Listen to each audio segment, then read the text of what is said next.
Chapter 12, The Joy and Purpose Beyond Self. Here, Krishna goes even deeper into the path of devotion, bhakti, re-emphasizing it as one of the most accessible and profoundly transformative paths to fulfillment.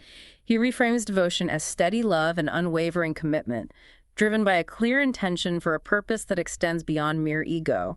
And again, it's crucial. The book explains that it is not tied to ritual scriptures or intellectualism. It's not reserved for mystics or scholars. It's open to all, regardless of background or status, because its roots lie in sincerity, not formality. Krishna portrays an ideal devotee as someone of remarkable simplicity, calm in chaos, steady in discomfort, free from envy, gentle in strength, and simultaneously committed yet detached. These qualities, he explains, are not about outward performance. They are about profound embodiment. It's a quietly consistent and deeply grounded way of being. Devotion is truly doing your work with care, even when no one is watching. At its core, bhakti, or devotion, is really a mindset, an immersion in work or worship that stems from a place of deep surrender. It is the unconditional love that arises from profound commitment. The book suggests we are often unconsciously drawn into this practice when we discover something truly worth serving.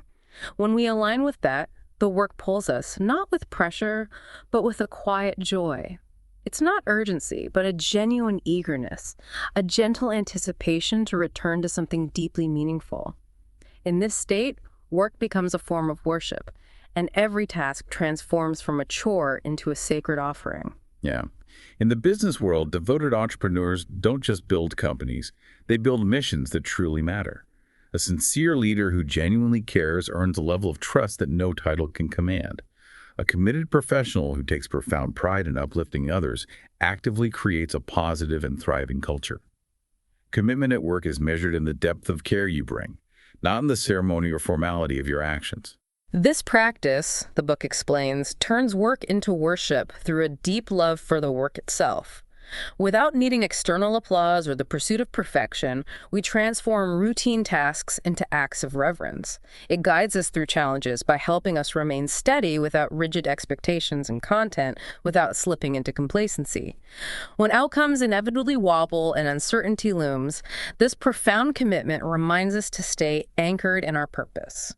This chapter ultimately invites us to infuse deep purpose into how we live and how we work, making life less about controlling achievements and much more about experiencing joy that comes from genuine alignment with our values, our service, and our core mission.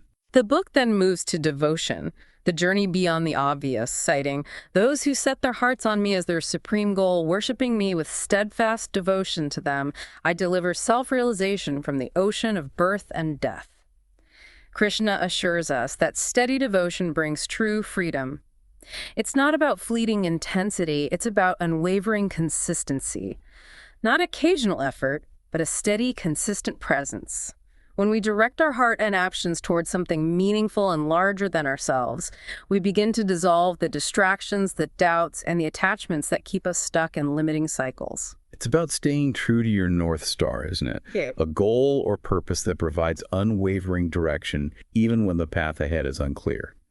The people who achieve the deepest fulfillment, the book emphasizes, are those who stay deeply committed. They find their unique edge, fall in love with the inherent process, and build profound grit through grace. Progress doesn't come from perfection. It comes from staying in the game with unwavering love for what you do.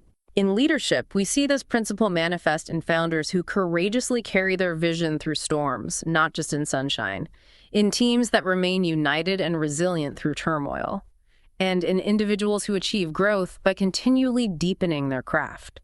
True growth, the book suggests, comes from consistent devotion, not from drama or superficial efforts.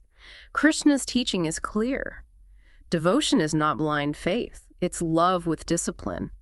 And that kind of devoted commitment powerfully carries us forward through fear, through fatigue, and ultimately into a profound sense of freedom. The book then turns to the power of empathy and compassion, quoting, "He who harbors no ill will toward any being, who is friendly and compassionate, free from egoism, he is dear to me." This verse sharpens the spotlight directly on character, elevating it above mere competence. Krishna reveals that the true devotee is defined not by their knowledge or achievements, but by how they authentically live and interact with the world. Empathy, compassion, humility, these aren't soft traits. They are, in fact, powerful indicators of mature and highly evolved leadership. Right. In a world driven by scale, speed, and complex strategy, it's incredibly easy to lose sight of the human dimension. Yet, what people truly remember, whether in teams, families, or communities, is how they were treated. Respect, kindness, fairness, they build a depth of trust that no amount of execution or strategic brilliance can ever replicate. Good leaders don't just move things forward, they actively lift people up along the way. Professionals who lead with genuine compassion resolve conflict faster, retain talent longer, and create environments where innovation doesn't just happen, it thrives organically. Relationships deepen profoundly when they are built on sincerity rather than mere transaction. And cultures truly thrive when ego willingly takes a backseat to mutual respect and collaboration. When we consciously drop our ego, we create vital space for genuine connection. When we lead with profound care, we create lasting impact.